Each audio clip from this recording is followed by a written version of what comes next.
Now we're going to continue with addition and subtraction of algebraic fractions with different denominators, but now we're going to have bigger denominators. The other ones we did were monomials, one term. Now we get bigger denominators. We're just going to have, let's say, binomials. So here we go. Let's say I have 1 over x minus 2. Let me just get a better marker. 1 over x minus 2 plus 6 over x. So now I have to get a common denominator, which is one of each factor to the highest power that exists in a term. So tons of people miss this one because they think that these x's are the same like the other ones we just did. Once you put this plus or minus here, this x has nothing to do with this x. If this was a 3 minus 2 would give me a 1. And then I'd have a 3. If this was a 5, I'd have 5 minus 2 is 3. I'd have a 3 and an x. So it changes things. In other words, this is not like the ones we did just before. Like if I had this, 1 over xy plus 6 over x. That's different. Here I have a monomial and a monomial. Common denominator is one of each. I'd have, whoops, kind of ran out of room here. I'd have xy, one of each. Then we said we would take xy, multiply by each term, and cancel. Everything cancels, I get a 1. Remember in division they cancel to 1, not 0. My x's cancel, I get 1 plus 6y. That's what we did last time. Once I put a plus or minus in, this is stuck like a factor all unto itself.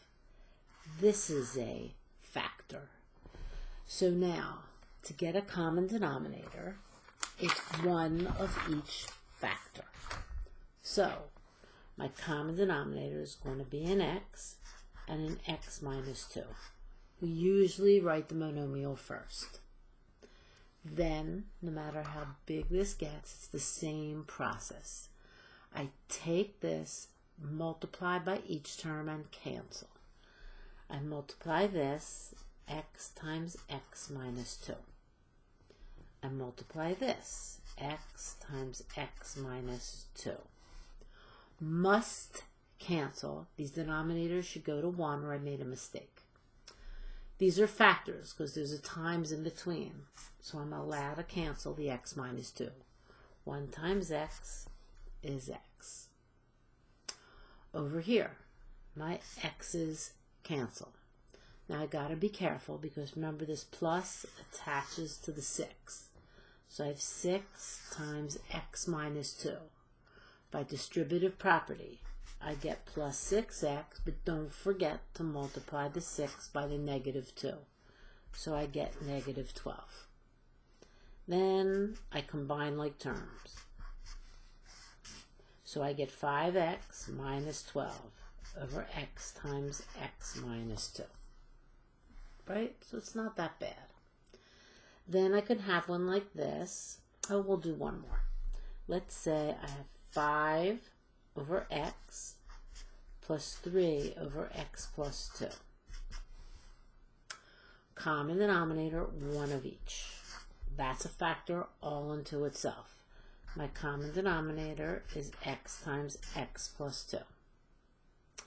I take it, multiply by each term, and cancel. Multiply this, x times x plus 2. X times x plus 2. Must cancel. My x's cancel. I'm left with distributive property. So I get 5x plus 10. Don't forget we're multiplying the 5 by each term. Over here, my x plus 2's cancel. Plus attaches to the 3, I get plus 3x. Combine like terms. So my answer is going to be 8x plus 10 over x times x plus 2, which is a perfect answer.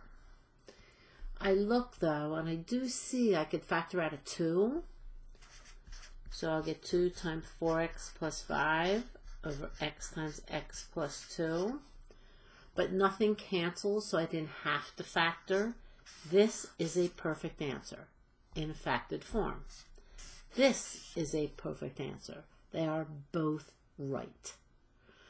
If something would have canceled, then I would have to factor. So I should look to see if I can factor if something cancels. Then if it does, I have to cancel. Just want to do one more before I give you 2 to do. Now we're going to add and subtract fractions with binomial denominators, 2 binomials. If I have something like this, 1 over x plus 1 minus 4 divided by x minus 3.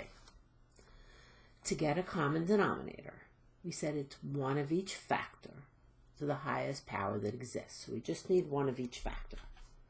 So I'm going to have x plus 1 times x minus 3. Then, I just got to remember what to do with it. I can't just go 1 minus 4 is minus 3. I take this common denominator, multiply by each term, and cancel. So I multiply this by x plus 1, x minus 3.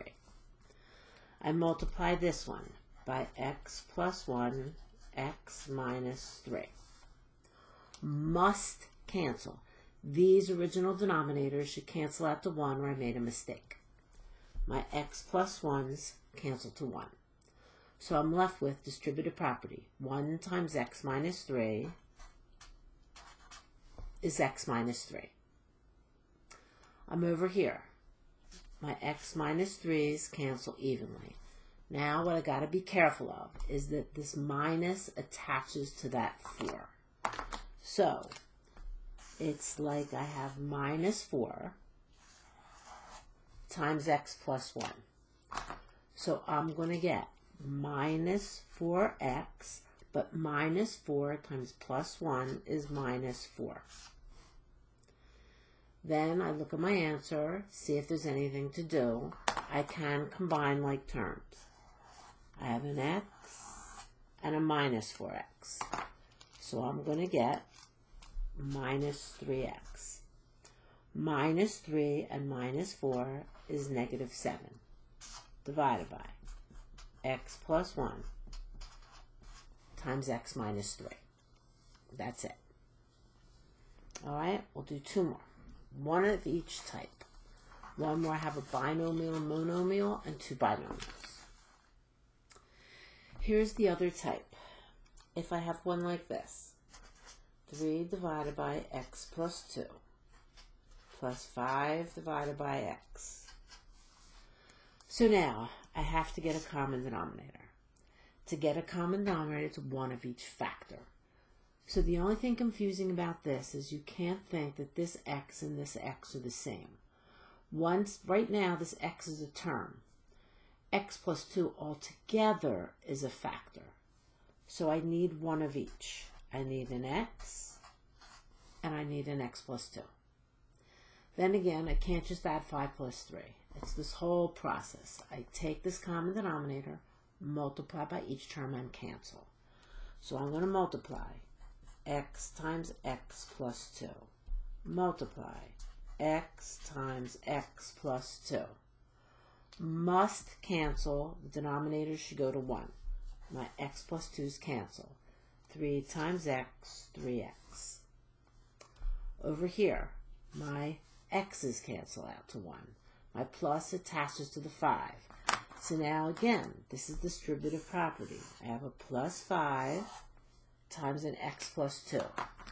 So now I'm going to get 5x plus 10. Make sure you multiply the 5 by the 2. Combine like terms. I'm going to get 8x plus 10 divided by x times x plus 2. Now, this is a perfect answer. I do look, though, and I see I can factor out a 2. And then I get 4x plus 5 over x times x plus 2. But because nothing canceled, both answers are just as right. This one is in factored form, that one's not, but they're both right. All right, so I have one with a monomial and a binomial, and let's just do another one where I have two binomials again. So let's say I have 4 divided by x plus 3 minus 2 divided by x minus 3. My common denominator is one of each factor. So I have to have an x plus 3 and x minus 3. I take it, multiply by each term, and cancel. So I'll multiply by x plus 3, x minus 3. X plus 3, x minus 3. Must cancel. My x plus 3's cancel out. So again, I've got distributive property. I have 4 times x minus 3. So I'm going to get 4x minus 12. Make sure you understand how we got the 12. Over here, my x minus 3 is canceled. So now what you got to be careful of is this minus attaches to that 2.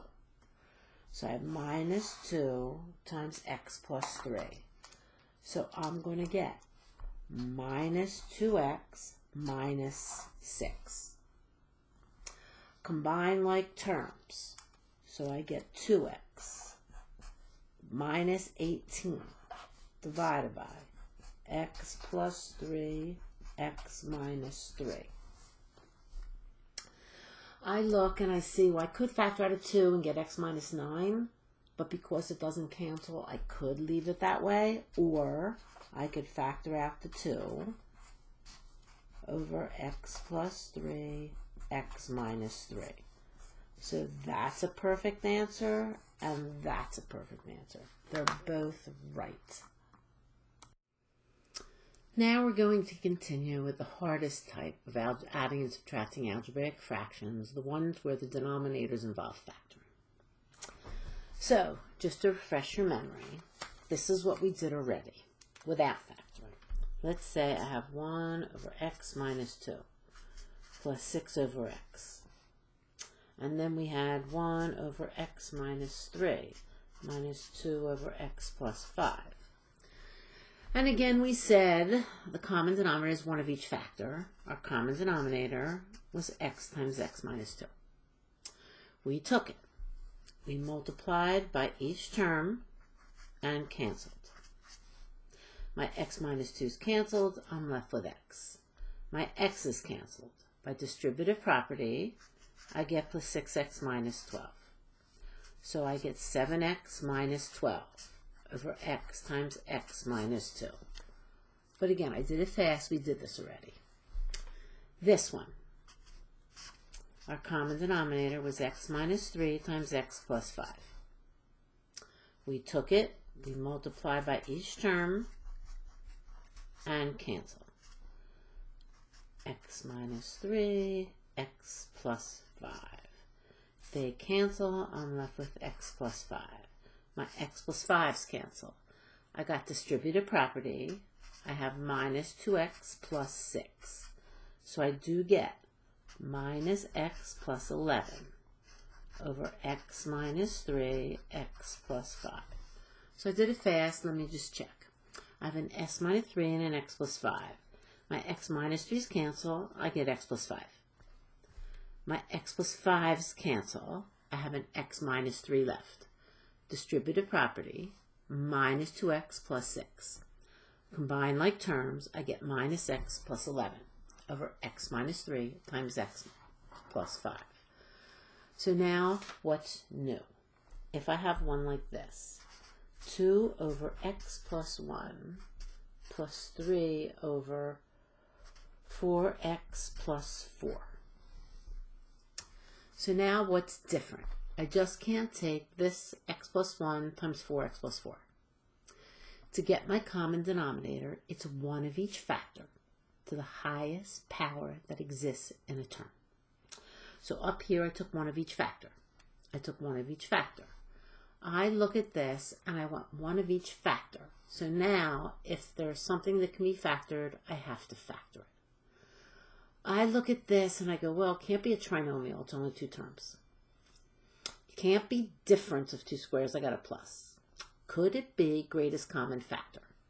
I can factor out a 4, and I get x plus 1. So now everything else is the same.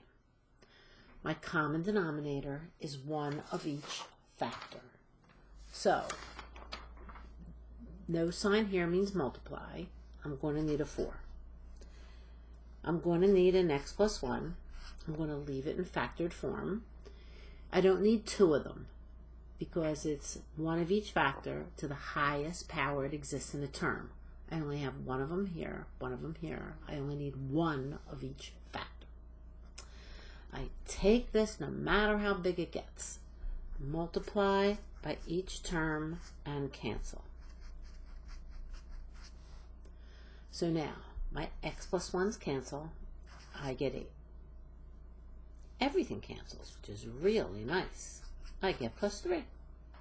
So now I just get 11 over 4 times x plus 1. So if you know the process, they're not really hard. Okay, let's try another one. Let's say I have one like this. So that was greatest common factor.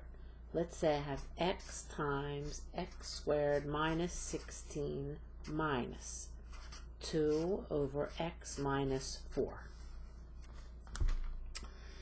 Have to get a common denominator, which is 1 of each factor. Hopefully you just don't take this and this. Hopefully you see that's difference of 2 squares. So let me just move this up. So I'm going to have x over x minus 4, x plus 4, minus 2 over x minus 4. Common denominator, 1 of each. So I just need an x minus 4 and an x plus 4. I take it, multiply by each term, and cancel. I'm going to multiply this by x minus 4, x plus 4. X minus 4, x plus 4. Must cancel. Ah, this is very nice. Everything cancels to 1, so I'm left with x. Over here, my x minus 4's cancel. Now you gotta be careful, because I have minus 2 times x plus 4. So you have to know that that minus gets glued to that 2.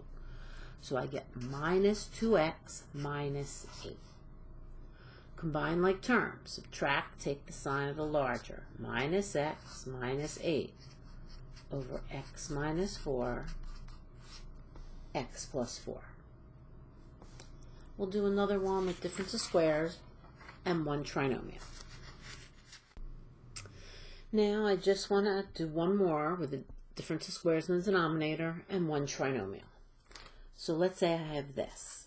5 divided by x plus 3 minus 2x minus 1 over x squared minus 9. So I look and I say, all right, this is addition, subtraction of fractions. Got to get a common denominator. Common denominator is 1 of each factor. I can't take this and this because this can be factored. So I factor x plus 3, x minus 3. That replaces that. My common denominator is 1 of each factor. X plus 3, x minus 3. I need 1 of each factor to the highest power that exists in a term. There's only 1 x plus 3 here and 1 here. So I just need 1 of each. I take my common denominator, no matter how big it gets, multiply by each term and cancel. So I multiply by x plus 3, x minus 3. X plus 3, x minus 3. Must cancel. My x plus 3's cancel. By distributive property, I get 5x minus 15. Oh, very nice. Everything cancels to 1. So now what you really got to be careful of, because one sign this big, it's all the difference. This minus this whole fraction, but we said when we work inside fractions, we consider it in the numerator. So it's minus that whole thing. So now it's going to give me a minus 2x, but minus times minus, I'm going to get a plus 1. And again, it's a shame, but tons of people make that mistake. Then I just combine like terms. So 5x minus 2x is 3x. I have minus 15 plus 1. I get minus 14 over x plus 3, x minus 3. So I could have one where I have a greatest common factor. I could have difference of two squares, and we'll do the last one in case I have a trinomial in the denominator. Let's say I have this, 2x divided by x squared minus 5x plus 6 plus 4 divided by x minus 2. Again, it's adding, subtracting algebraic fractions, have to get a common denominator. One of each factor to the highest power that exists in a term. So, hopefully you see I can factor this trinomial. X plus means the signs are the same, plus or minus minus. I look to the middle. No matter what happens, it's minus minus. It's either 1 and 6 or 2 and 3. I want to get a minus 5. So it's got to be 2 and 3. If you put in 6 and 1 and check, you would have gotten a minus 7. So it's got to be minus 3x, minus 2x, minus 5x. We have to get that middle term. Common denominator, one of each. X minus 2, x minus 3. I take it. I multiply by each term and cancel. So I'm going to multiply this one by x minus 2, x minus 3. I'm going to multiply this by x minus 2, x minus 3. I look over here, and everything cancels. Very nice. I'm left with 2x. Over here, my x minus 2's cancel. My plus attaches to the 4. So I have 4, even though it's all the way over there, it's 4 times x minus 3. So I get plus 4x, but I get negative 12. Combine like terms. 6x minus 12 over x minus 2 times x minus 3. Then I do look, if you got that far, honestly, that's great. But I should look and I go, when in doubt, always check your answers to see if you can factor anything. We couldn't factor anything up here. I look at 6 and I go, if I factor out a 6, I get x minus 2, and they can cancel. So I factor out my 6. I get x minus 2 over x minus 2 times x minus 3. I now have factor, factor, factor, factor. I can cancel my x minus 2's. So I'm left with 6 over x minus 3. I'm going to ask you just one last question. Can I cancel the 3 and the 6? If the 3 is a factor, I can. If it's a term, I can't. 3 is a term, so I cannot cancel. That's my answer. Good job.